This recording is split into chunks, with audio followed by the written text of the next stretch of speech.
Okay, well, I think we'll make a start, everyone. So thank you for joining us this evening. Welcome to our presentation about fostering and life without barriers. I'm just going to start with an acknowledgement of country and then we'll do some introductions. I'd like to begin by acknowledging the traditional owners and custodians of the land on which we meet today and pay my respects to their elders, past and present, as well as to emerging leaders. I extend my appreciation to their cultural heritage, beliefs and spiritual connection with this land. I acknowledge my gratitude that we share this land today, my sorrow for some of the cost of that sharing, and my hope and belief that we can move to a place of equity, justice and partnership together. So thank you again, everyone, for taking the time out of your busy evenings to spend some time with us to learn a little bit more about fostering and life without barriers. It's great to have you along. Just to repeat what I've said before, we can't see you or hear you. Hopefully you can see and hear us. There is a chat box that you can ask us anything you want and we'll try and answer those as we go along. If you're able to just, in the chat box, able to give us an indication as to whereabouts you are joining us from this evening, so which suburb you might be from or which postcode you're from, that just helps us in terms of working out where our marketing is reaching. So thank you for that.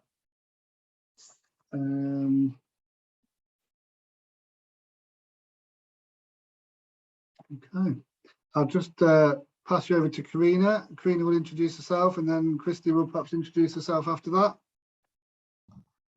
Thanks, Mark. Thanks for everyone who's very quickly popping in where they're from. It's great to see so many people joining us tonight.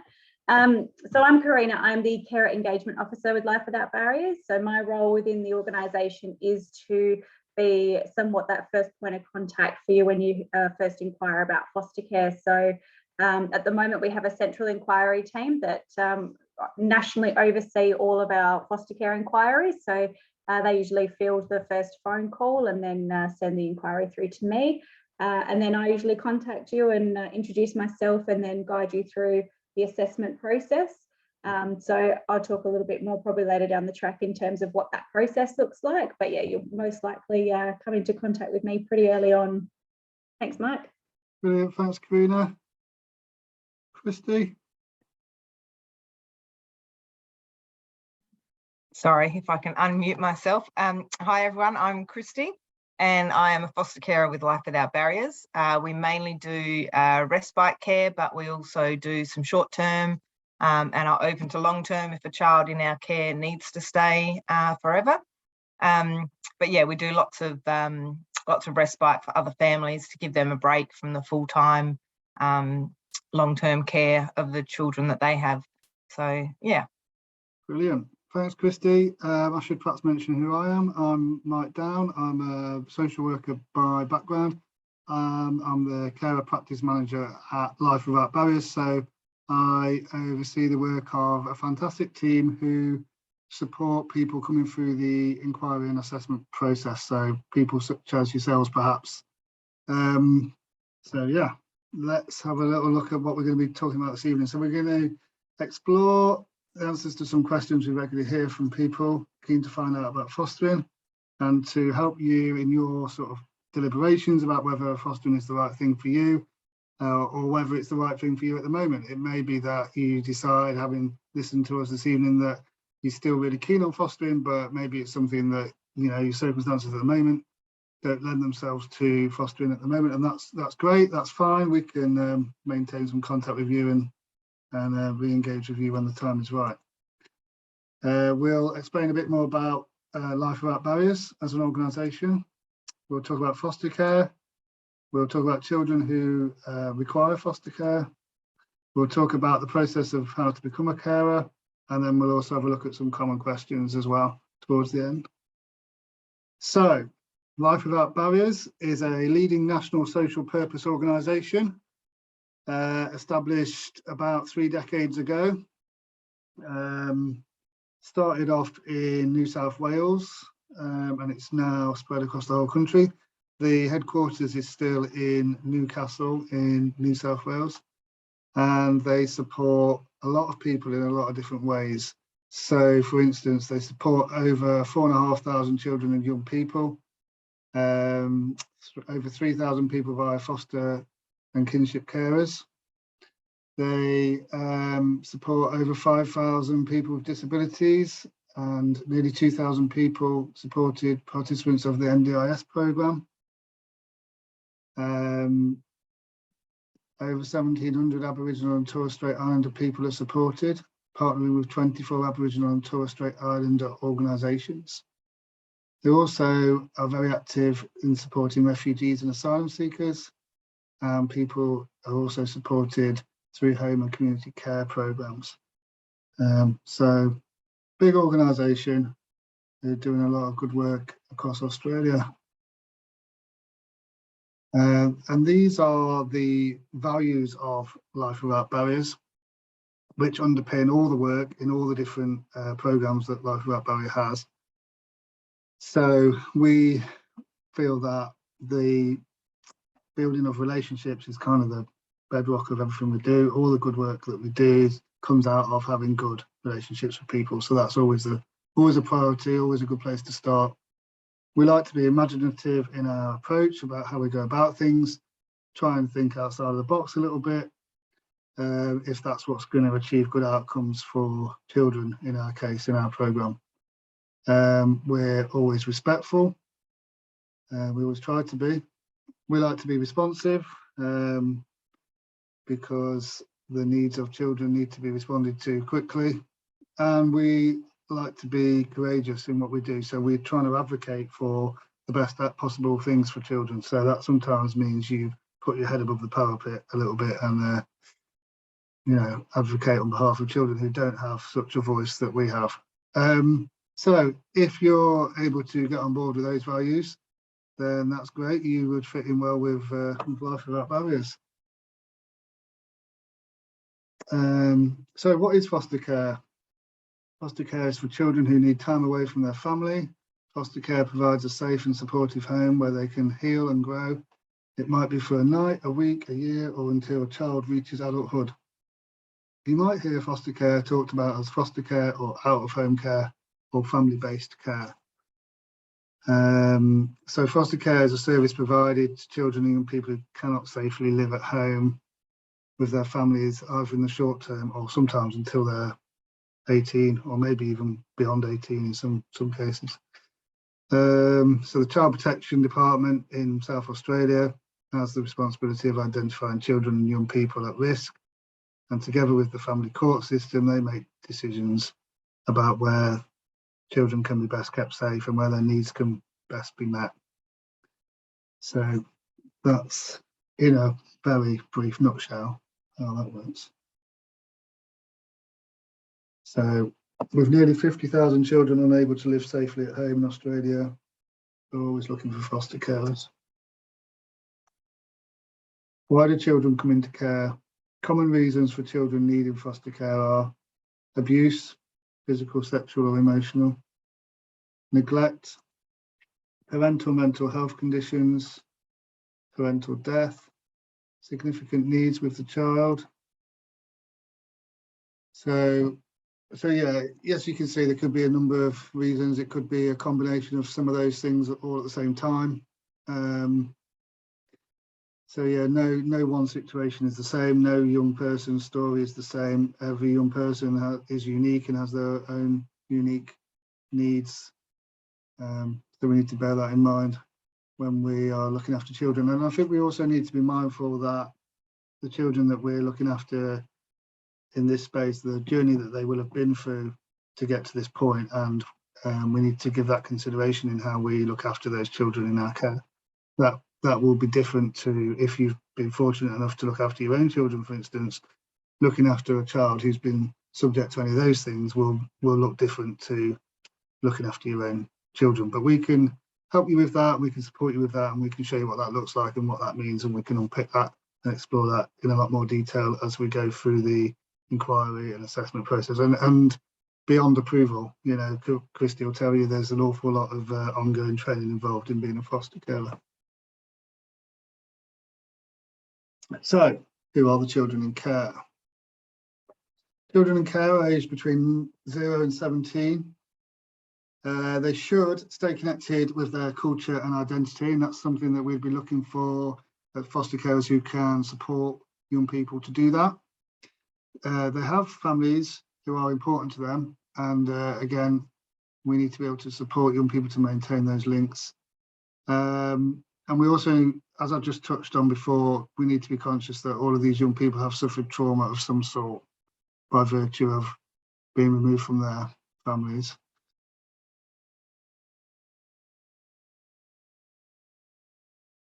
Are there different types of foster care? Yes, there are. So there's respite care. Respite care gives children an opportunity to mix in a different social network while their primary carer takes a short break. It's regular or occasional time spent with carers who are not the child's primary carers and is usually planned in advance. Really important role, really important for us to have carers identified as respite carers who can provide that service for our other foster carers. It's a really valued service. Emergency or crisis care. For their own safety, children may need to be somewhere to stay immediately for a night or even a few weeks. The call for emergency care can happen at any hour of the day or night. Short to medium term foster care. While difficult situations at home are resolved or until plans for longer term care are made, children need a safe, stable caring environment where they can strengthen their family relationships so they can return home safely. So that's sometimes whilst decisions are made, the DCP are making considerations about where the child's needs can be best met moving forward, where their safety can be ensured, and sometimes there's a court process involved in that as well. So kinship foster care, so it's about living with a relative or a close family friend, can help protect the important connections as a child has to their family, culture and community, and also help children avoid the added trauma of living in an unfamiliar environment. And then we also have long-term foster carers. So some children, their plans for them are not to return to family and to be looked after on a full-time basis. So foster carers who provide a long-term care commit to parenting children toward adulthood and provide them with stability and permanency. So we sometimes talk about foster care in South Australia as being general and specialist. When we're talking about general foster care, we're primarily talking about foster carers who are looking after children who don't have any identified significant additional needs. So whereas if you hear the term specialist carers, there are carers who have been approved to look after children with more additional needs. That might be health needs, it might be learning difficulties, it may be intellectual disabilities, communication difficulties, or complex behaviours, or physical difficulties. And as you can imagine, there's a scale and a range, and there's a lot of different positions within that scale and range. So what we generally ask of specialist carers is that they need to be more flexible and readily available. They receive higher reimbursements. They are provided with more regular and intensive support and coaching. They receive additional training, have access to LWB therapeutic consultation services. So what I would say is that both types of foster carers are very important foster carers and both provide a really valuable service to children that really need to be looked after away from the family home. What is our approach to foster care? So at Life Without Barriers, we also have taken on board the care model, which was developed at Cornell University, and you will hear about the care model if you choose to go on a journey with us to become a foster carer. You'll hear a lot more about the care principles because they come into play in a lot of our thinking and a lot of what we do. So we will probably have conversations with you around when you're working with or when you're looking after children, about the need to build trusting and meaningful relationships to help foster emotional and social confidence. We'll also talk to you about the need to be developmentally focused, so matching strategies for change with where the child is at developmentally, to challenge but not to overwhelm. So that's about being considerate of where the child's at in their journey. So their developmental stage may not match your expectations in relation to their chronological age as a result of what they've been through previously. So we can have conversations with you around that. We'll also be talking a lot about, we also talk to our carers a lot about being trauma informed. So considering the impact of trauma has on a child's development and modifying our expectations and interactions accordingly. We encourage our foster carers to be family involved, so involving the family and supporting cultural and community connections to help a child form their identity. Competency centred, so helping a child to develop their skills, knowledge and attitudes they need to negotiate everyday life.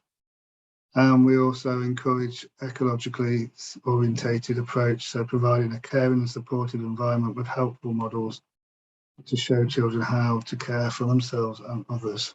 So that's just a very kind of summarised overview of what care is, and you will have a lot more training on that as we go through.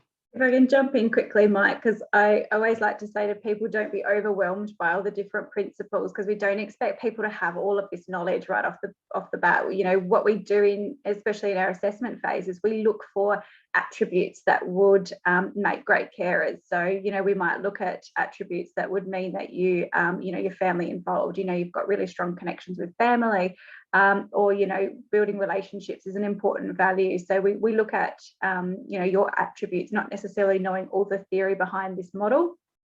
This is something that is embedded into the assessment process quite naturally. So just want people to be aware. No, absolutely. Thanks, Karina. Okay, the next part of our presentation is revolves around a few videos. Now, in my experience, these videos don't tend to work particularly well in this presentation. So what I'll do is I'll tell you briefly what they're about, and then what we'll do is we'll send you the links to these videos in the information that we send you after the presentation, and then you can have a look at them in your own time. But Stacey, that's a video about Stacey. She was a foster child, and she's talking about what life was like for her as a foster child and what she's decided to do with her life post 18 and studying to become a social worker. Chris and Sophia, and they're talking about their thinking prior to becoming foster carers, and they were looking at adoption, they were looking at fostering, and would they be even considered to be foster carers, etc. So that's an interesting video. And then Gwen, who kind of came into fostering at a later stage in her life, kind of almost by accident, having provided some respite care for a friend, and then it kind of snowballed from there, really. So she looks after teenagers and does a really great job of that. So we'll send you the links to those videos, and feel free to have a look at those. Excuse me. Okay, what do we look for in carers? Attributes of a great carer. So we need carers with attributes and beliefs that we know are good for children. Some of these may seem obvious, but they're not always easy to find. So we need people who have got plenty of time to spend with children. We need people who want to help children return safely home to their families, if that is the plan for those young people. It's not always, but sometimes it is. I believe in children. All children will do well if they get the right help, care and support. We want people who want to share their home and their resources with children who need help, who like to try and understand why children do things, who can help a child manage tough feelings of missing their family, and believe it is important that children feel included in their family when they are in foster care. So patience and understanding, acceptance and availability, commitment, a flexible approach, time to give, and a commitment to maintaining and strengthening family relationships are all really good things to have if you're going to be a successful foster carer. Who can be a carer? Well, it's likely that you can. Carers can be partnered or single, with or without children, from all backgrounds and all cultures. Your ability to care for and nurture a child is what really matters. So about you need to be over 25 with relevant life experience. You need to be well and healthy. You need to have a regular source of income or not reliant on an income from fostering. You can be from any culture, faith, ethnicity, religion, sexuality or gender identity expression. You can be single or in a relationship. You must be willing to undergo background checks. And in relation to your home and family, you can be with or without your own children. You can rent or own, but you do need to have a spare room. And everyone within your household needs to be active and willing to be involved in fostering. So I'm going to hand over to Karina a little bit, and she's going to take you through some of the steps, all of the steps of how to become a foster carer. Karina does this every day and knows this inside out, so I'll pass you over to Karina for this little bit, if that's okay. Yeah, thanks, Mike. Just to quickly go back to the point about people in your household being able and willing to provide care, active and willing, sorry. So that also, if you've got biological children that live in the home, that also applies to them. So anyone who's got children that wants to foster, your children will be involved in the assessment process. So it's really important that they're willing and active. And, it's hard for really little kids to understand, but they will still be involved as per their age and stage of development would allow. So it's important to just know that everyone in the household does need to be supportive and on board for us to proceed. Mike, are you able to put the next slide on so it can prompt me, even though I do this all day, every day? So like I said previously, most people who call up will speak to someone at our national team who will filter through, ask you hundreds of questions around, your current circumstances. They'll usually takes about 40-45 minutes to have a bit of a chat about what's happening and who's in your home and what that looks like, what kind of care you're interested in. You don't need to know what kind of care that you're looking at. You could be open to any different type of care, and that's something that we can unpack with you through the assessment process. Once you have your interview with National, they then filter it through to me at our local office at Unley. And I generally have a bit of a read and an overview, and then I will give you a phone call if there's any other clarifying questions. Sometimes I do have the occasional question. So expect that I'll unpack things a little bit more. So while the phone interview might sound like it's a bit overwhelming, it is a really thorough process, and it's a really good indicator of the process to come, because we need to make sure that we're getting the right people that are going to keep children safe, that are going to be able to do foster care, because it is a tremendous undertaking, but it is such a rewarding experience. So yeah, after you hear from me a phone call, I generally will organise a time to come out and see you at home, have a bit more of a chat about what you can expect from us, what you can expect from the assessment process, the framework that we follow in terms of screening checks and training. So we have a number of police checks, national police check, working with children's check, child protection history check, and a couple of health checks as well. So I go through all that paperwork with you at your home visit. Some of you who might be joining us from a different region, and it might not be possible to do a face-to-face visit, I have been doing some virtual information sessions like similar to this, except a little bit more engaging, where we can have a two-way conversation. So yeah, we try and be flexible in our approach for people that are joining us from other regions as well. I talk you through all the training. So certain types of care all require certain types of training, but we do have a bare minimum of training that we are mandated to provide you to become foster carers.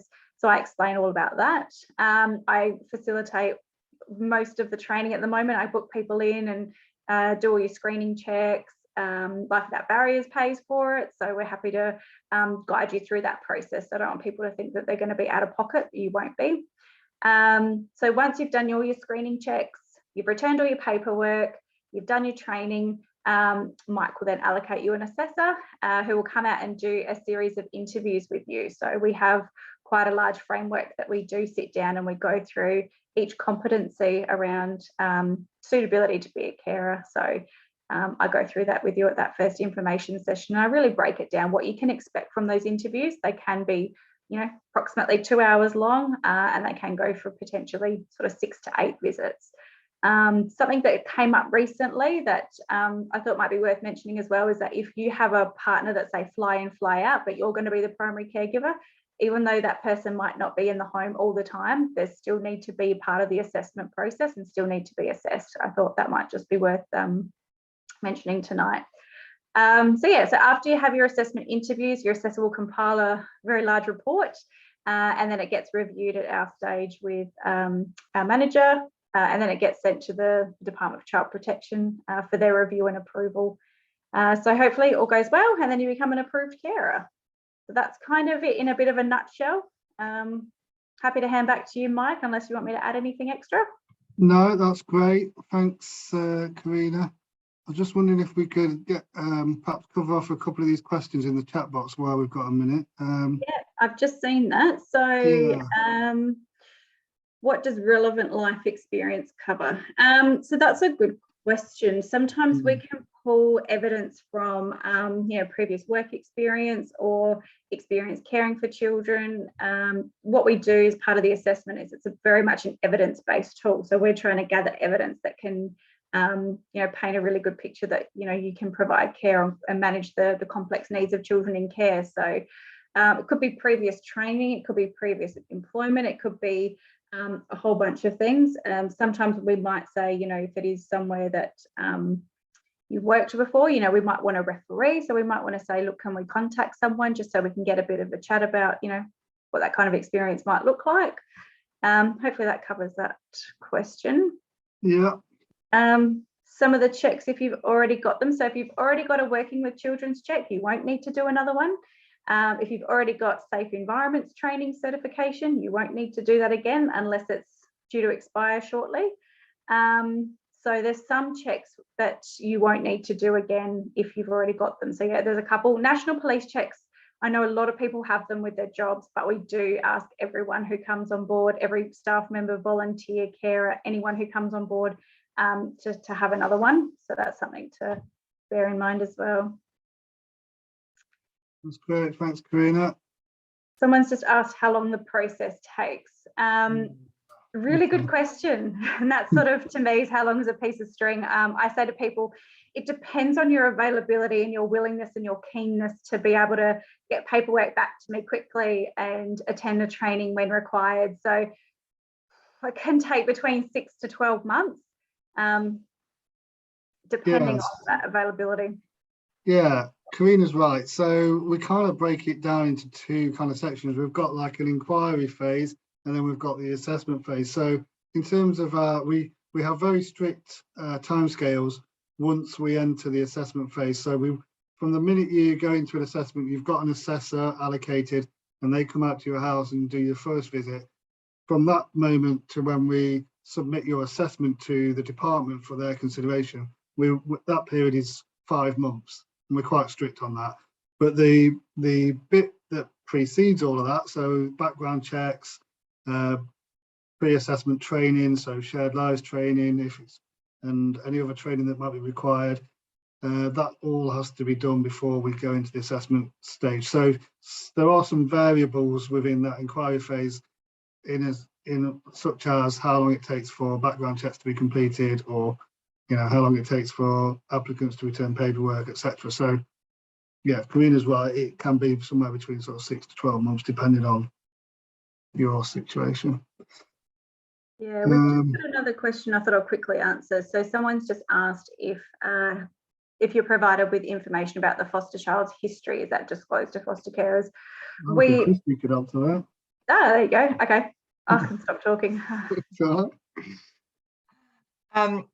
Yeah, if there is information known, Life Without Barriers or the DCP caseworker will share as much information as they can that is relevant and to help you care for the child as best as possible, and to be aware of other children in your household if they've experienced stuff that might make them behave in a way that makes other children unsafe, stuff like that.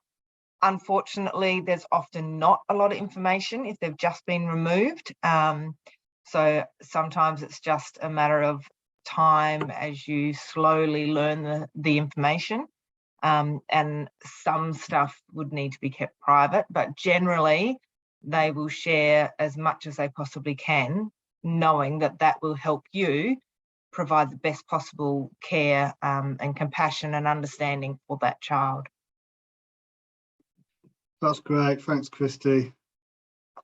Okay. We've got one more question, Mike, if I can just quickly interrupt. Sorry.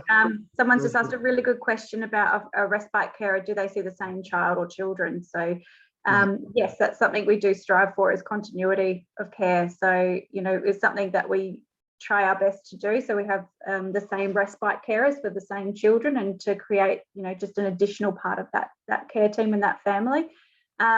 Sometimes that doesn't happen. Sometimes we only have carers who want periodic respite, and you know, they're quite happy to have, you know, a pool of respite carers that these children, you know or are aware of.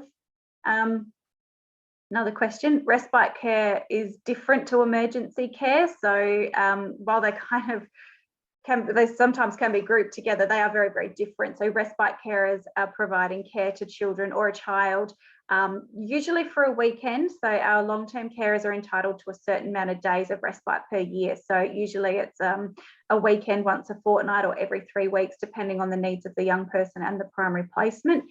Emergency carers, that can fluctuate. So that could be something, you know, a young person coming to you within 24 hours, and they may stay for a couple of days, they may stay for a couple of weeks, they may stay for a couple of months. It really depends on the nature of the circumstance around that particular child. So hopefully I've answered that question all right. Oh, I'm loving all these questions tonight. This is great. Yeah, I think also in relation to respite and emergency, often you would be providing respite for long-term carers within Life Without Barriers, and therefore we'd have you know, some knowledge of the children that you'd be looking after, whereas in an emergency situation you know, we may have some knowledge. It depends what information we're provided by the department. Okay. More questions? Yeah. What happens if I was to nominate as a respite carer, then thought the child requiring care was not suitable for our home?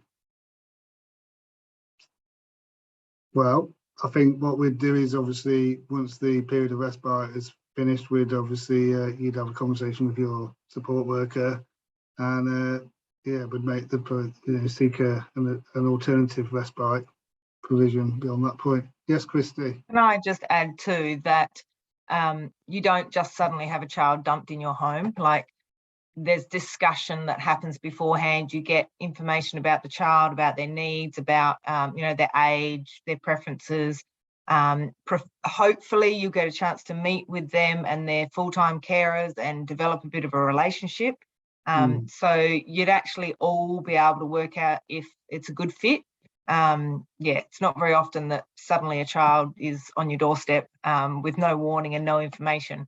So yeah, and you're never you're never expected to take a child. Like, you've always got the choice to say no to a placement. Yeah, so certainly in relation to respite, as you were explaining there, Kristy, there'd be some preparatory work beforehand, wouldn't there, and potentially some introductions and that kind of thing. So yeah, try and do that in a really planned way. Yeah, just to add to that as well, you know, it's really important. I say this to people right up front. There's absolutely no judgment from the staff in our agency. You know, if you don't feel like it's going to be a good fit, please be upfront and honest, because the last thing we want to see is, you know, people who the young person might sit just outside their parameters, and then all of a sudden, actually, it's not a good fit, and then it's a bit of a, you know, a disruption to that particular young person. So we do consider it, and it's such a really thought out process to match the right child with the right household. So yeah, but I always say to people, please be upfront and honest, you know, because we do the same with everyone as well. Yeah. One more question. Oh, there's a couple of questions. So what's the youngest age for a foster carer? The youngest age of the child or the youngest age of a foster carer? So foster carers must be 25 and over. Child. Okay, so we do have instances where children have gone into placement after they have been a few weeks old. We've had instances where children have been removed at the hospital and they've been gone home into foster care from the hospital. So they've gone into emergency care with one of our lovely emergency carers. Haven't seen a huge amount of that happening with us lately, but we also are desperate for emergency carers. So I imagine the more emergency carers we get, then that number would probably go up. Mm-hmm. Another question, if ends up being a no based on physical behaviour, can another child be considered if needed? Yeah, definitely. So I think you mean if we present you with a particular child for respite, but there's there's physical behaviours that you're not comfortable with, we can absolutely, put that into your matching consideration. So, we have really thorough conversations throughout the assessment process. We very explicitly go through a massive list of particular behaviours that you might see and what you feel comfortable with. We ask you to rate each of them on a scale of 1 to 5. How comfortable are you, or how capable do you feel that you're going to be able to manage these behaviours? And then that gets informed to our matching panel to consider what's going to be a good fit for you. So we really do try and consider that as best as possible. So if we think that, physical behaviours that are quite strong and violent might not be a good fit, then we wouldn't be looking at matching children that have a history of those behaviours, if that makes sense. Hopefully I've answered that okay. Sorry, I'm taking over a bit. No, it's good. How much of a need for carers are there at the present time, and where do they stay until they are placed? Yeah, I mean, there's always a need for foster carers, unfortunately. Sadly, there is always a need for foster carers. Children come to us from a few different places. They could come directly from their parents' home. They could come via from another placement, from an emergency placement. They could come from another placement that has broken down for whatever reason. They could come from a residential setting.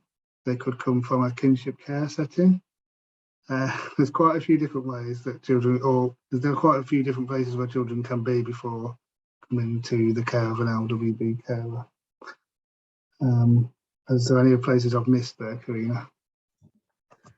Not that I can think of. I think that's pretty much rattled all of them off. But another question was around family contact. Do the family ever request access to the foster child during emergency care, respite care? Yes, it's probably less likely with respite arrangements. Kristy might be in a good position to answer that one if you'd want to take over. Yeah, that's that I can't think of a time that I've ever heard of it happening during a respite thing, unless some carers choose to use their respite in a block during school holidays, so that there might be a pre-arranged access during the school holidays. Access isn't something to be afraid of, though. Usually it's managed by DCP and supervised by DCP staff, unless you are very comfortable and the DCP decide the family is completely safe, and then you might meet in a park or something. But that's usually way down the track once they're long term. And yeah, so even during emergency, maybe if it was a little baby, they like young babies to see their family regularly, especially if there's they're looking for reunification. But again, that would be managed very carefully with DCP, and you would be guided through that, and you wouldn't be expected to do anything that you weren't comfortable doing. Great, thank you. Another question here from Misty. When children come for emergency care, do they have any of their things or their comforts? Anyone want to go on that one? We would hope so, but it's not always the case. No, often they come with what they have on them at the time, their pajamas or a set of dirty clothes.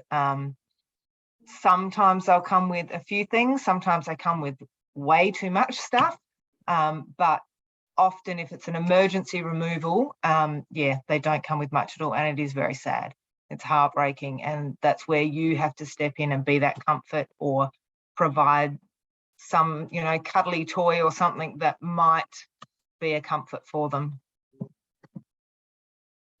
Thanks, Kristy. Do foster respite providers get notified if DCP are looking to reunite baby with their family? You should be very well aware. Usually what happens with babies that are removed quite young is the DCP have a very short window to assess the viability of reunification. So they usually need to make a decision within 6 months. What's going to happen to this little person? Are they going to try for reunification, or are they going to go long term? Because that child's entering their active attachment phase and they need to make sure that they're thinking about permanency planning for this young child. So usually you're well informed along the way, and you kind of have a bit of an idea of what might be happening. The young baby might be having a lot of contact with birth family, so the DCP will be able to monitor that and assess that and start thinking about the viability of reunification. So hopefully they'll be able to provide you with information along the way. You should get really good support from your child and family practitioner from Life Without Barriers, who can chase up information if you are wondering a little bit more of what's happening. If you feel like there's something happening that you're not quite aware of, or you can advocate, you can ask, and then you can ask for the support from your CFP to help you as well. Just on babies as well, there was another question around someone wanting to do potentially long-term fostering. Would it be possible to adopt? Some states do long-term fostering to adoption. We don't do it in South Australia, but we do what's called long-term guardianship. So we can have carers who want to apply for guardianship of that particular young person. So in that instance, then the carer then becomes one of the legal guardians. But having said that as well, then your Life Without Barriers support kind of steps away. So while you become legal guardian, you're able to make those legal decisions. You do lose a bit of that support. Brilliant, thank you. I think there was a question a minute ago around carer reimbursements. Yes, it's true to say that carers do get a financial reimbursement to help cover the cost of looking after a young person. How accessible is the support person for the care providers? You will all be allocated, if you become a foster carer with LWB, you will all be allocated your own support worker. They, depending on what, whether you're approved as a general or a specialist carer, you'll be visited at least once a fortnight by your support worker. They're generally, if you drop them an email or give them a call, they're, really responsive. We also have a 24/7 support service available, so you can phone and speak to a social worker at any time of day or night if you require some additional support. I'm loving these questions. They're really, really good. Someone else has asked about the application process. Is it different between respite, emergency, long-term care? So the assessment, so the inquiry, pre-assessment and assessment phase is the same for all types of care, and it's during that process that we together determine what type of care is going to be the best suited, and that's the type of care that we seek to get approved for. It can be changed later down the track, so you don't feel locked into something. We can modify it later down the track if you feel like something different is going to be a better fit. It can be done. Brilliant. I'm not sure if I'm able to give a percentage of people who aren't successful in the process, but what I would say is if, having looked at the slides that we presented earlier, if you feel like you tick a lot of those boxes, and you'd satisfy background checks, etc., then there's a fairly good chance that you would be able to progress you through the inquiry and into the assessment stage. So I'm in a really unique position where I've worked for DCP and I've worked for LWB for a really long time. And if I feel that there is a possibility that the DCP might not approve you, I will tell you very, very upfront right from the get-go. Yeah, I think we'd always be honest with you, and if we didn't feel that it, was likely to be something that the DCP would be in favour of, then we'll be honest with you as the earliest possible stage as soon as that becomes apparent to us. So we wouldn't want to waste your time. Are your offices only in Unley? We've got an office in Christie's Beach as well, but our children, youth and family team are primarily based in Unley. But we have foster care events all over the place, don't we? Lots of different venues. Kristy, where do we have foster care events? Where have you been to foster care events at? Loads of places. As in like social support type events, I assume they mean. I'm from down south, and there's often ones in like Noarlunga, Christie's Beach kind of area down south. And I know there's morning teas and lunches and stuff in Strathalbyn for Hills families and out north for the northern families. Yeah, and then carers will arrange stuff themselves as well with different carers that they've connected with, meet up at a park in the holidays or different stuff like that. So there's definitely a lot of peer support out there. And Life Without Barriers, yeah, puts on events where you can meet peers and then find people that you connect with and build on that relationship, which is really helpful. Thanks, Kristy. What else we got?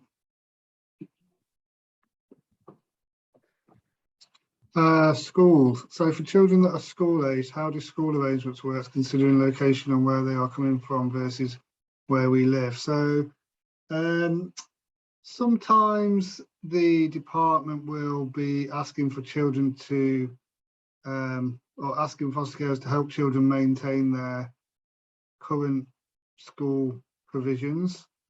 That's often the case in the short term, whilst longer term plans are agreed, because that helps give children stability in a very uncertain time, often for children. But once longer term plans are agreed, that's often the time when decisions will be made around potentially changing children's schools to somewhere a bit closer to where you live, potentially. That's often how that goes. Any other questions that I've missed there, Karina? Yeah, there's a fantastic question that I love someone's put this on here about different foster care organisations and what makes Life Without Barriers different. I'd love to see your answer to that, because there's a lot of things that we have that's unique to LWB. Well, I think we're all a bit biased, aren't we? To be fair, we're going to say that Life Without Barriers are the best agency, because we are. Okay, what do we do that's different to everywhere else? I feel like we provide our carers with an awful lot of support. I feel like we're pretty responsive in that. I mean, Kristy will tell you, she's the recipient of this support. So what makes us so good, Kristy? What do you think? It's easy for me to sell it. Yeah, I think the training, I feel like in my discussions with carers from a variety of different agencies, we have more training available to us. And from what I can work out, it's more relevant training. Like, it really gets to the nitty-gritty of how to deal with stuff, rather than just kind of this overarching what is trauma. It actually is like, okay, so now we understand that. How do I respond to this child in this situation? And I've found that really, really helpful. And yet the availability of the support workers from Life Without Barriers, for me personally, has been incredible. All times of the day, evening, yeah, when they are supposed to not be at work anymore, they'll still respond when I flick a text, thinking they'll respond in the morning, and then they respond straight away. So I have just felt so encouraged and supported whenever we've faced different crises, or when I just need to vent, and they've been there and listened and encouraged me that it's okay to feel the way I do, but then also give me specific reminders of techniques and tips that I can use to actually get our household back on track and calm again. So for me, that's what I've found the most beneficial. I think the training, some of the trainings I've attended have been actually run by Life Without Barriers psychologists, which their expertise and their knowledge is just incredible, and the way that they can apply it directly to kids that come from a trauma background is just so helpful and supportive. So that's, yeah, I'm very happy with Life Without Barriers. That's great. Thanks, Kristy. Yeah, so Kristy mentioned there about the psychologist. We have an in-house clinical service team. We're able to provide that kind of additional support to you guys who are looking after children who perhaps need to be looked after in a slightly different way. We have a living arts team. We have a new kind of style of fostering that we've been implementing over the last sort of 12 months or so, which Kristy again is involved with, which is a Mockingbird family program model, which is a kind of a way of sort of grouping fostering households together to create a bit of a larger family feel. That's a very crude way of putting it, but it's kind of like, you know, the old saying about it takes a family to raise a child, kind of like, you know, that in your mind. So that might be something that you might be able to get involved in. It's not a given, it's it kind of depends on circumstances, etc. But we're kind of on the forefront of that. I think we're the only agency in Australia currently implementing that model. Obviously the care model that we talked about earlier again is some kind of new thinking in the fostering world. So we're trying to be kind of quite innovative in what we're doing and trying to look at some new ways of doing things. Anything else? Any other questions we've got on there?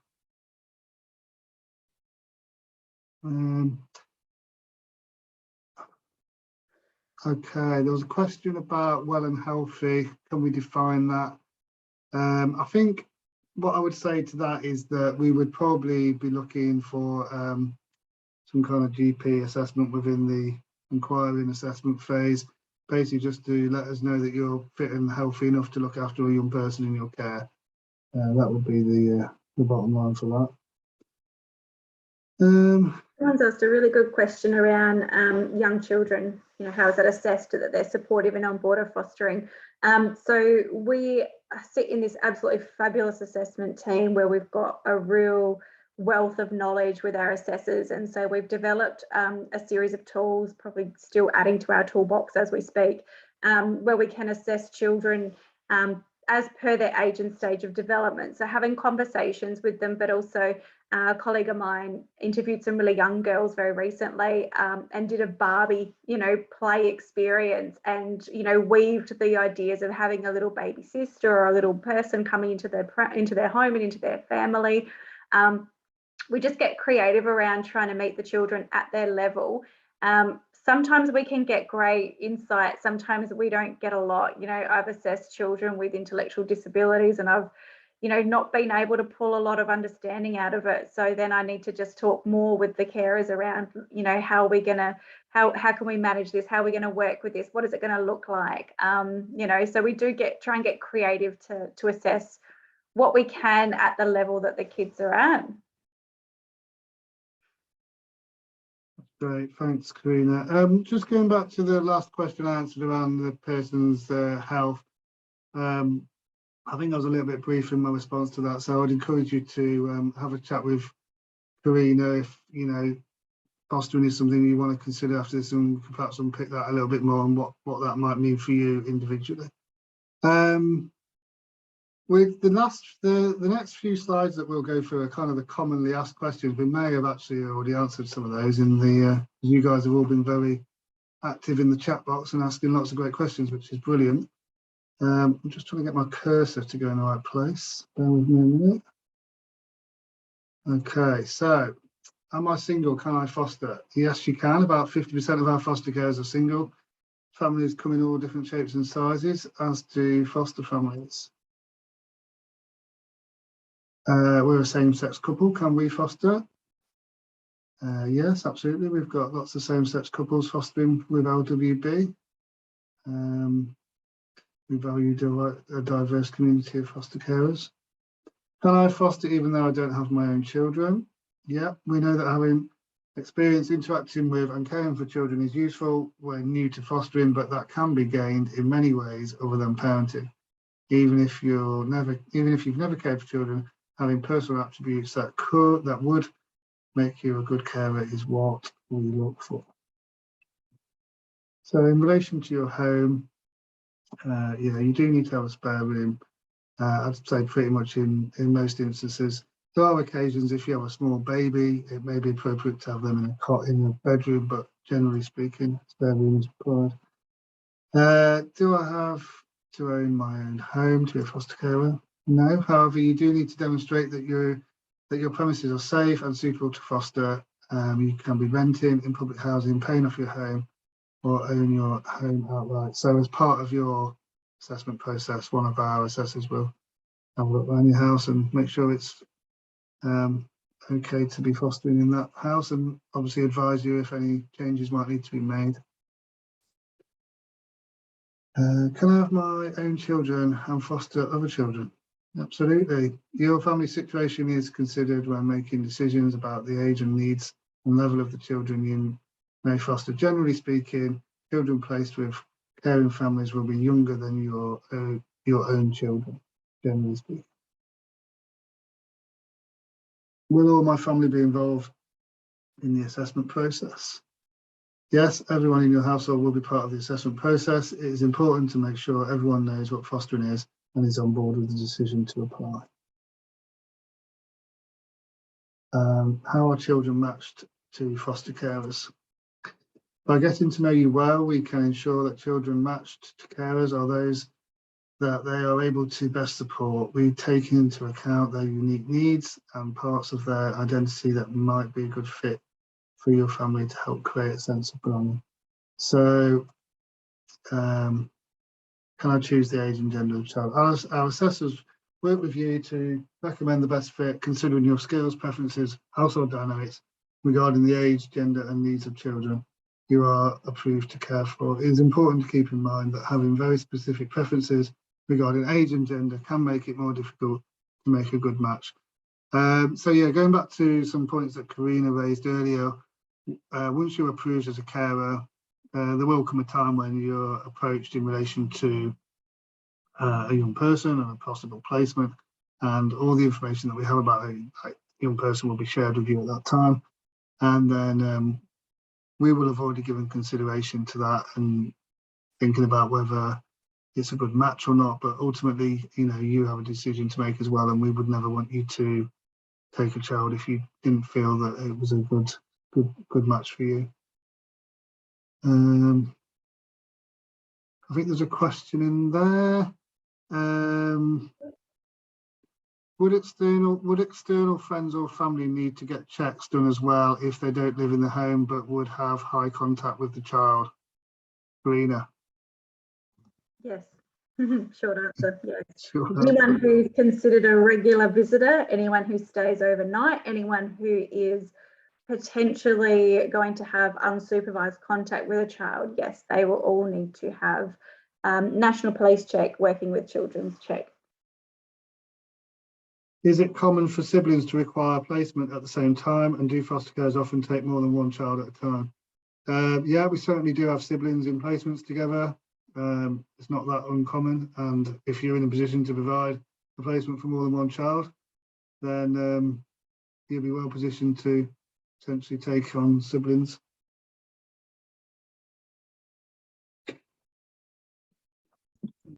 About the child or children in your care, do children in care have ongoing relationships with their families? In most cases, yes. We know that maintaining connection with family in whatever way possible is part of ensuring good long-term outcomes for children in care. Our care team will help you find the best ways to support family relationships and ensure it is safe for all. What happens if the placement isn't working out? Stability is key for children in order to do well and thrive.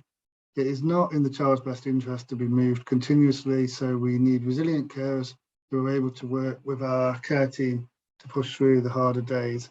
If ending a placement has to happen, we'll always be there to make sure goodbyes are done well.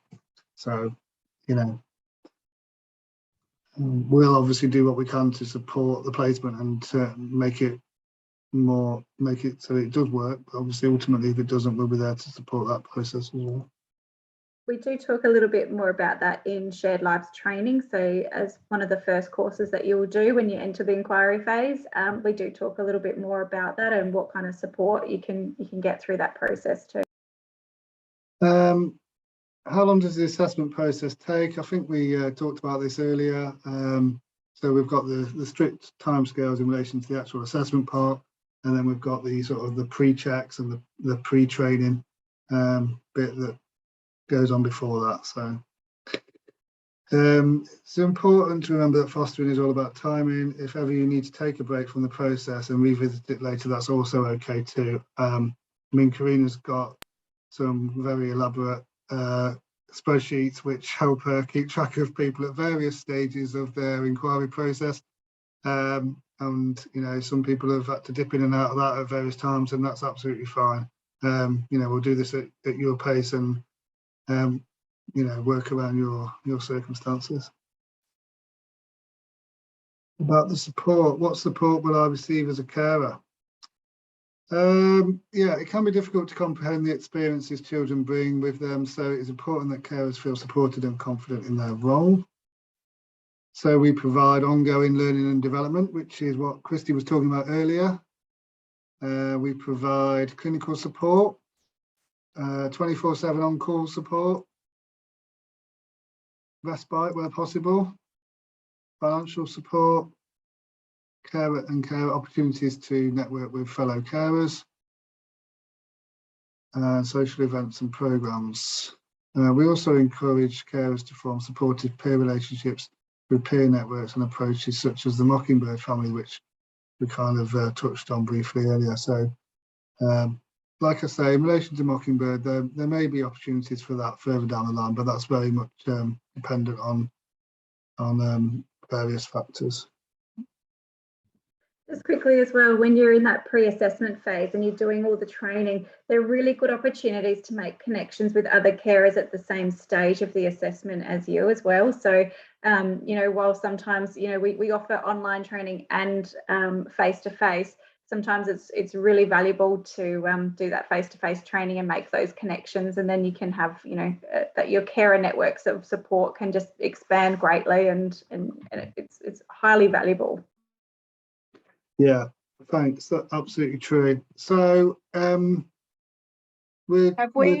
we answer, sorry Mike, did we answer Dan's question about school, if the placement is going to school in a different place to their own children, or not in the same location as where they live?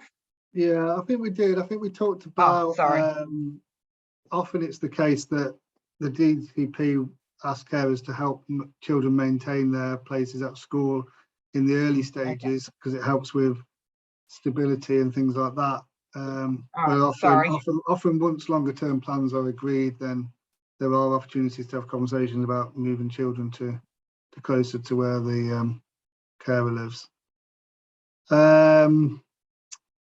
We are drawing towards the end of our presentation this evening. I know there's a couple more questions there we'll have a look at as well. If you choose to, you know, want to take the next steps after this presentation tomorrow, there's a few ways of doing that. I'd encourage you to have a look on our website, where there's lots more information about what we do. You can talk to a foster care specialist on the number provided there, which is 1300 592 227. We'll send you lots of information following this presentation as well. And if you're not ready just yet, that is also absolutely fine. We can add you to our mailing list and contact you from time to time just to see how you're getting on, with no pressure at all. So can we go through the types of online and face-to-face training that we would need to undergo? Is there flexibility on days, times? Right, Karina, I'm giving you that one. Yeah, I was going to say it'd be good to chat one-on-one with people around training, because some people might bring, you know, their own training that they've done previously, and, you know, we might be able to recognise that. There are some non-negotiables. So, you know, the first one that we do as an introduction to foster care is a non-negotiable. It's a mandatory reporting. It's a mandatory course that the department require all foster carers to have. We offer that every month. So that's something that we offer on a regular basis, and we offer it in two different styles. We do offer it sometimes a bit online, face-to-face. So there is a lot of flexibility, but we do need our foster carers to have a level of flexibility to be able to attend them as well. So yeah, it's got to be kind of a little bit of give and take on both sides, but we're really fortunate at the moment where I've made some really good connections with another foster care agency where we're helping each other out to deliver some training in between if we've got people who can't make certain dates. And we're trying to develop a little bit of interagency support with that for our carers as well. Someone just asked a really good question about a youth worker. So if you are a youth worker, really great solid foundation. Again, there's the mandatory shared lives training that would need to be done, but you'd most likely have working with children's check, safe environments training, hopefully some level of trauma training, which maybe, you know, we may be able to pull into the assessment as well. But I love these questions. You know, I'm really excited that hopefully we're going to get some really great people coming through, and I look forward to answering more. Yeah, absolutely. So, you know, I really want to thank you guys for giving up some of your valuable time this evening to learn a bit more about fostering. Oh, another question from Angel. Question, say one went through the whole process and all was good to go assessed as suitable, but they then decided not quite ready. Would they have to go through it all again? That's a really good question. Mike, Uh, someone who's recently just come back to us after they're being assessed about 4 years ago. Yeah, I think you would have a certain amount of time. I think after is it like a couple of years, isn't it? Where if they weren't, if you hadn't had a placement, we'd have to probably do some kind of addendum report to send to the department, just to, you know, like a bit of a refresher. But you wouldn't have to go through the whole process again. I wouldn't have thought. We'd have the whole, you know, we'd have most of the information we would need. But yeah, interesting question. We don't get asked that question very often, as you can see, Angel. So I had to do a little bit of tap dancing there. I think it would depend on the time frame as well. So if it's more than 3 years and, you know, some of those checks have expired or your safe environments have expired, then there might be some training that you might have to redo, screening checks that might need to be updated. But yeah, we could certainly, you know, work with you. I mean, all carers have to undergo a review every 12 months from the department anyway, so someone will keep in contact with you periodically and guide you through that as well, so you know what to expect. Yeah.